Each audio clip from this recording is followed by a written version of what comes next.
అక్కడ ఒక గుంట ఉంది. ఆ గుంటలో పడిన కప్పలు బయటికి రాలా. అది లోతైన గుంటేమి కాదు, గట్టిగా ఎగిరితే కప్ప బయటపడుతుంది. కానీ ఎప్పుడూ కూడా ఆ గుంటలో పడిన ఏ కప్ప కూడా బయటపడలా. కారణం తెలుసా? ఏదైనా ఒక కప్ప గుంటలో పడింది అనుకోండి, చుట్టూ 10 కప్పలు వచ్చి ఓరోరి తమ్ముడా పడక ఈ గోతులో పడ్డావా, ఇదే గోతులో మా తాత పడ్డాడు బయటపడలా, ఇదే గోతులో మా మామ పడ్డాడు బయటపడలా, తమ్ముడా ఇప్పుడు నువ్వు పడ్డావు, నీకు గోతి గండ ఉంది కాబట్టి గోతులో పడ్డావు, బయటపడే ఛాన్స్ లేదు అని చెప్పి అందరూ పైనుండి మాట్లాడుతూ ఉంటే ఇక ప్రయత్నం చేసే కప్ప కూడా ప్రయత్నం చేయకుండా ఆ గోతులోనే చచ్చిపోవడం. ఇది అలవాటు అయిపోయింది. ఆ లోపల పడిన కప్పేమో ఎగిరి గంతేస్తుంది. ఎగురుతావేంటి, ఎంత ఎగిరినా సరే నువ్వు బయటికి రాలేవు అని చెప్పి అన్ని కలిసి నీ వల్ల కావు అని చెప్పి అంటుంటే ఆ లోపల పడిన కప్ప ఇంకెక్కువ ప్రయత్నం చేస్తుంది. ఈ చుట్టూ ఉన్న కప్పలన్నీ కలిసి చెప్తుంది వినపట్టలేదా, పైకి రావడం సాధ్యం కాదు, పెద్ద కప్పలే చచ్చిపోయినాయి, నువ్వు ఎలా పైకి వస్తావు అని అంటే అది ఒక్కసారిగా ఎగిరి బయటపడిపోయింది. దేవుడి మనం ఎంత దీన్ని నిరుత్సాహపరిచినా,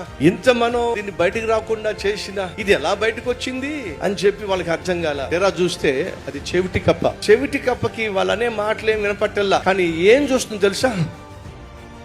ఇది చూస్తుంది అంటే అది అనుకుంది బయటికి రా నువ్వు రాగలవు అని నన్ను పిలుస్తున్నాయి. అవన్నీ కలిపి అంత పిలుస్తా ఉంటే నేను బయటికి రాకుండా ఎలా ఉంటానని చెప్పి అంతేనండి ఎగరడం ప్రయత్నం చేసింది, గెంతడం ప్రయత్నం చేసింది, ఆఖరికి బయటపడిపోయింది. నిరుత్సాహపరిచే దుష్టులు దుర్మార్గులు ఉంటారు. వాళ్ళ నిరుత్సాహ మాటలు నీ చెవిని పడకుండా ఉంటేనే మంచిది. వాళ్ళ దృష్టిలో నువ్వు చెవిటివాడిగా ఉంటేనే మంచిది.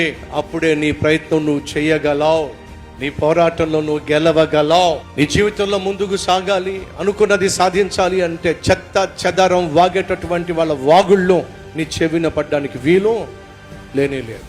ఈ రీల్ లైక్ చేయండి, అనేక మందికి షేర్ చేయండి.